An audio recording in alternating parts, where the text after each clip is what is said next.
नमस्कार। आप सभी का साहित्य, संस्कृति व कला पर आधारित YouTube चैनल प्रगति पर स्वागत है। आज मैं आप लोगों के समक्ष आदिकालीन काव्यगत प्रवृत्तियों को लेकर उपस्थित हुआ हूँ।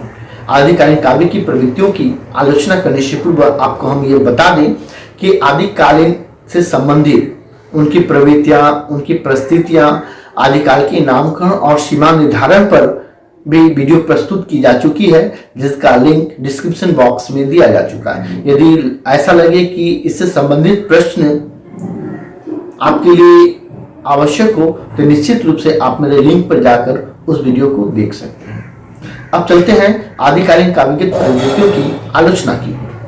जब हम आदिकालीन काव्य की या आदिकालीन में उपलब्ध सामग्रियों की चर्चा करते हैं तो सर्वप्रथम हम उनकी संदिग्ध प्रामाणिकता पर प्रश्न खड़े कर देते हैं। आदिकालीन काव्य की प्रवृत्तियों के अंतर्गत सर्वप्रथम उसकी प्रामाणिकता पर संदिग्धता।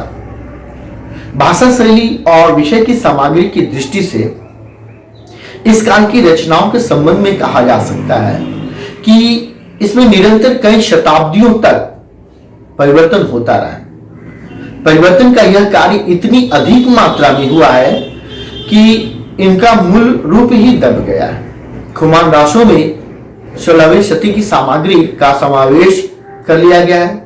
पृथ्वीराज रासों की प्रामाणिकता आज भी संदिग्ध है। इस प्रकार विशलदेव रासों, परमाणु रासों आदि की प्रामाणिकता पर भी संदेह के घेरे में आ गई है।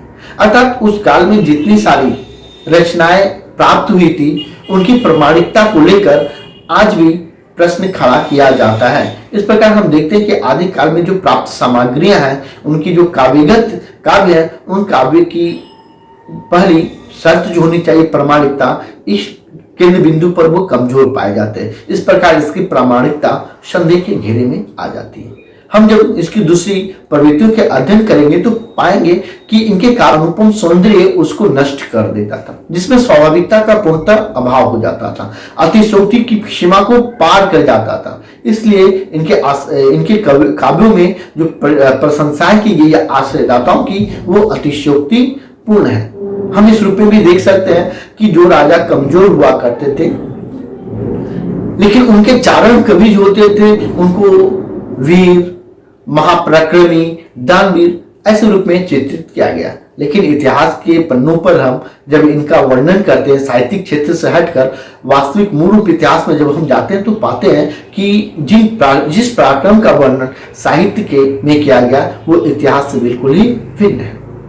इसके साथ साथ हम जब इनकी प्रवृत्तियों का, आदिकालीन काव्य की प्रवृत्तियों का अध्ययन करते हैं तो पाते हैं कि इनके काव्यों में राष्ट्रीयता का पूर्णतः अभाव था। कह सकते हैं कि इसमें संकुचित राष्ट्रीयता थी, और संकुचित राष्ट्रीयता होने का कारण भी था उसमें जो हमारा भारतवर्ष था, जिसको हम लोग भारतवर्ष अभी वर्तमान रूप में कहते हैं, उसमें भारतवर्ष नहीं था बल्कि यह आर्यव्रत था। और आर्यव्रत का जो विस्तार था वो अफगानिस्तान से लेकर अभी वर्तमान के वर्मा तक था और हिमालय की वादियों से लेकर श्रीलंका तक का था।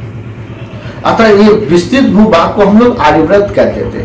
और उस इतने बड़े विस्तृत भूभाग में छोटे छोटे राजा थे जो अपने सीमित क्षेत्र में सीमित रहकर राजकाज चलाते थे। इसलिए इनकी जो राष्ट्रीयता थी पूरे आर्यव्रत या पूरे भारतवर्ष को न लेकर संकुचित थी, अपने क्षेत्र तक ही सीमित थी। अपने आश्रयदाताओं को, तत्कालीन कवि जो थे, अपने आश्रयदाताओं को ही सर्वोपरि और सर्वश्रेष्ठ मानते थे और घोषित करने के कारण, सर्वश्रेष्ठ घोषित करने के कारण ही इन कवियों की राष्ट्रीयता का अभाव की भावना केवल अपने आश्रयदाता के से अलग रख दिया। लेकिन यदि हम इसमें देखें तो आदिकाल के काव्य में इस तरह की प्रवृत्तियां हमें स्पष्ट रूप से देखने को मिलती है कि मुक्तक काव्य के रूप में जहां मुक्तक की रचना हुई है वहां प्रबंध की भी रचना हुई है और वहां पर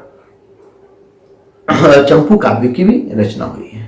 अब हम इसके अगली प्रवृत्ति को चर्चा करते हैं तो पाते हैं कि इस भक्तिकालीन माफ कीजिएगा, आदिकालीन काव्य में वीर और श्रृंगार रस का स्पष्ट समन्वय देखने को हमें मिलता है। आदिकालीन साहित्य में प्राय वीर और श्रृंगार रस का सुंदर सामंजस्य है। उस समय स्त्रियां ही प्राय पारस्परिक वैमनस्य का कारण हुआ करती थी। सुंदर स्त्री देखे नहीं कि आक्रमण शुरू। और हम लोग कहावत में भी सुनते आए हैं कि इस देश में जितने सारे युद्ध हुए उसके मूल में स्त्रियां हैं, लेकिन मैं इस तथ्य को नहीं मानता हूं। यदि स्त्रियां हैं तो ये कामुकता तो पुरुषों की है। वो अपनी कामुक शक्ति को बढ़ाने के लिए अपनी कामुकता को न दबाते हुए केवल स्त्री पर दोषारोपण करना, मैं दोषारोपण कर अपने दुर्गुणों को छुपाते हैं, मैं नहीं मानता हूं। हालांकि देखा जाता है इतिहास के साक्ष्यों के आधार पर तो जितने सारे युद्ध हुए हैं उनके मूल में स्त्री थी, लेकिन ये पुरुष की कामुकता के कारण थे। आदिकाल साहित्य भी से अछूता नहीं रहा।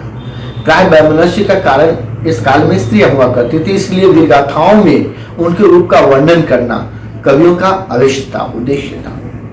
युद्ध के समय ही नहीं, शांति के समय में भी वीरों के विलास प्रदर्शन और श्रृंगार का आकर्षण रूप चित्रित किया जाता था। इस प्रकार हम देखते हैं कि इस युग में वीर और श्रृंगार रस दोनों की समन्वय की प्रधानता है। भाषा के विविध रूप पर जब हम चर्चा करते हैं तो पाते हैं कि आदिकालीन रचनाओं में भाषा के दो रूप प्रधान थे, अभ्रंश और अभ्रंश प्रभावित पिंगल। भाषा में युद्ध वर्णनों में एक ऐसी भाषा का दर्शन हो से जिसे विद्वानों ने डिंगल कहा।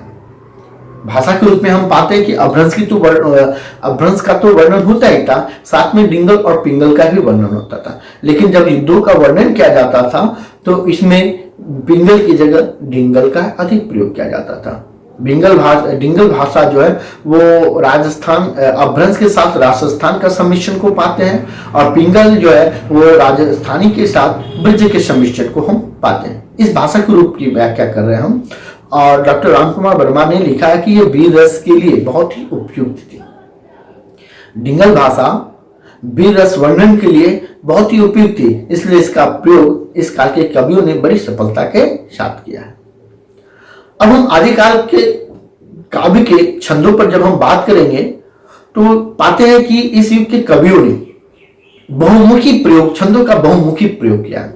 छंदों का जितना बहुमुखी प्रयोग इस काल के साहित्य में हुआ है उतना इसके पूर्ववर्ती साहित्य में भी नहीं हुआ है। दोहा, तोटक, तोमर, तोतक, गाहा, गाथा, आर्या, सट्टक, उल्लाला और कुंडलियां आदि कई ऐसे छंद थे जिनका प्रयोग बड़ी ही कलात्मकता के साथ किया गया है। हजारी प्रसाद द्विवेदी कहते हैं कि रस के छंद जब बदलते हैं तो श्रोता के चित्त में प्रसंगानुकूल नवीन कंपन भी उत्पन्न कर देते हैं। तो इस प्रकार हम देखते हैं कि आदिकालीन साहित्य में विविध छंदों का प्रयोग हुआ, और ये प्रयोग हुआ है और प्रसंगानुकूल प्रयोग हुआ है। जहां पर जिस तरह की छंद की आवश्यकता हुई कवियों ने वहां पर ऐसे छंदों को स्थान दिया है। इस प्रकार हम कह सकते हैं कि आदिकालीन साहित्य अभ्रंश साहित्य के समानांतर ही विकसित हुआ। काव्य शैलियां, काव्य रूपों आदि की विशाल परंपराओं के अध्ययन की दृष्टि से इस काल का साहित्य का